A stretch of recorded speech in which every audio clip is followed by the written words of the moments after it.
વડોદરા કે જ્યાં gas agency બહાર લાંબી લાઈન જોવા મળી રહી છે। ઘરેલું ગેસનું બુકિંગ ન થતા લોકો ગેસ એજન્સીએ પહોંચ્યા। વાઘોડિયા રોડ પર શ્રી ગાયત્રી ગેસ એજન્સી બહાર લાઈન લાગી।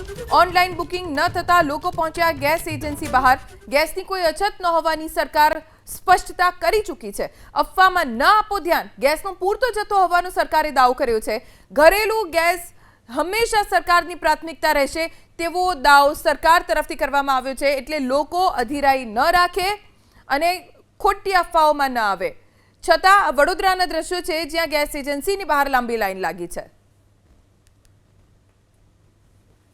વડોદરામાં ઘરેલું ગેસને લઈને લોકો ચિંતિત છે। ખૂબ મોટી સંખ્યામાં લોકો અહીંયા પહોંચી રહ્યા છે। આપ જોઈ શકો છો કે અત્યારે બુકિંગ ચાલી રહ્યું છે। જો કે ઓનલાઈન બુકિંગ નથી થઈ રહ્યા તેવું અહીંયાના લોકો કહી રહ્યા છે કે ઓનલાઈન બુકિંગ થતા નથી। સાહેબ, તમારું ઓનલાઈન બુકિંગ થાય છે? નથી થતું। હમણાં અહીં આવ્યા 2 કલાક લાઈનમાં ઊભા રહ્યા, પછી અહીં આવ્યા પછી આ કે હવે તમે કરો, અહીંયા પછી થાય છે બુકિંગ। અહીંયા આવ્યા પછી? હા, અહીં આવ્યા પછી બહારથી નથી થતું। 4 દિવસથી ટ્રાય કરીએ છીએ, બુકિંગ નથી થતું અહીં। તો અહીંયા લાઈનમાં કેટલા દિવસથી ઊભા રહો છો? અમે કાલે આવ્યા હતા, આજે આવ્યા છે। આજે 2 કલાક સવારથી ઊભા છે। હમણાં કર્યું છે। હમણાં અમે આવ્યા પછી કહે કે મોબાઈલ પર કરો। હવે મોબાઈલ લઈને આવો, મોબાઈલ છોકરા પાસે હોય તો શું કરવાનું? અરે સાહેબ, બહુ ભયંકર સ્થિતિ છે। અત્યારે થાકી ગયા છે બધા। બુકિંગ હવે બિચારા મહેનત કરી રહ્યા છે, થઈ નથી રહ્યું। ઓનલાઈનમાં થોડી તકલીફ છે। ચલો બહાર સ્થિતિ બતાવીશું। ખૂબ મોટી સંખ્યામાં લોકો છે અને જે સવાલ છે આપ જોઈ શકો છો કે ખૂબ મોટી સંખ્યામાં લોકો અહીંયા પહોંચી રહ્યા છે। કેમેરામેન પરેશભાઈ ધોળકિયા, લાઈન બતાવો। યાદ તાજા થાય છે એ નોટબંધીની યાદ ક્યાંક ને ક્યાંક તાજા થઈ રહી હોય જ્યાં સુધી નજર નાખો મુખ્ય રોડ રસ્તા સુધી જઈ આવીએ। પરેશભાઈ જુઓ, પરિવારમાં બાળકો બોટલ સાથે બાળકો દેખાય છે। પરિવાર કરે શું? બાળકો લઈને અહીંયા આવ્યા છે। ખૂબ મોટી સંખ્યામાં લોકો છે, તેમની સાથે વાત કરીએ। સાહેબ, શું કહેશો બુકિંગને લઈને? બુકિંગમાં પબ્લિક જનતા હેરાન થઈ રહી છે। પબ્લિક એવું કહે છે, સરકાર એવું કહે છે કે માળ દોડી કરશો ને બોટલ બધાને મળશે, પણ આ અહીંયા લાઈન લાગી છે। લાઈનો ખૂબ લાંબી લાગી છે। સાહેબ, શું કહેશો?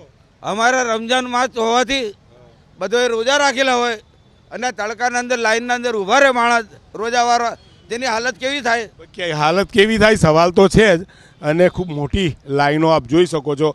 અનેક લોકો પરેશાન છે। બિલકુલ જે સ્થિતિનું નિર્માણ થયું છે, સરકાર જરૂર કહી રહી છે કે તમામે લોકોએ ચિંતા કરવાની જરૂર નથી, પરંતુ ક્યાંક કહી શકાય કે લોકોમાં એક પ્રકારનું પેનિક પણ છે કે જો બોટલ જ નહીં મળે તો કરીશું શું? મેં તો કાલે સેવિંગ હોસ્પિટલમાં આવ્યો છું। અમદાવાદ છોકરાને કેન્સરના હોસ્પિટલમાં ગયો, આજે અચાનક બોટલ ખલાસ થઈ ગયો છે, તો શું કરવાનું બોલો? તમે તો તમારો નંબર તો જુઓ, કઈથી કઈ સુધી ક્યારે નંબર આવશે? હવે એ તો ભગવાનને ખબર। હવે આ બધી મુસીબતો આવીને ઊભી થઈ ગઈ છે। હવે જરૂરિયાત ચીજ છે। મેં બહુ ખરાબ સ્થિતિ છે ને કહે છે ઓનલાઈનમાં તમે બુક કરો, તો ઓનલાઈનમાં જો મારી પાસે સાંભળો, આ ઓનલાઈનમાં જો ભારત ગેસ લખેલું છે, જો હવે તમે જો કે બુક થાય છે કે નથી થતું, જો તમને દેખાડું, નથી થતું। જો હવે આગળ શું? હવે અહીં બાટલો તો લઈને જવાનો, મારે તો 5 દિવસ ત્યાં હોટલમાં લઈને ખાઉં છું મેં તો।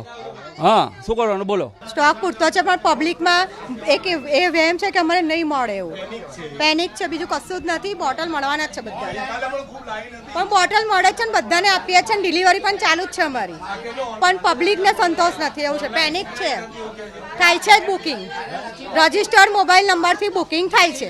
આ રે બધા જ થાય છે।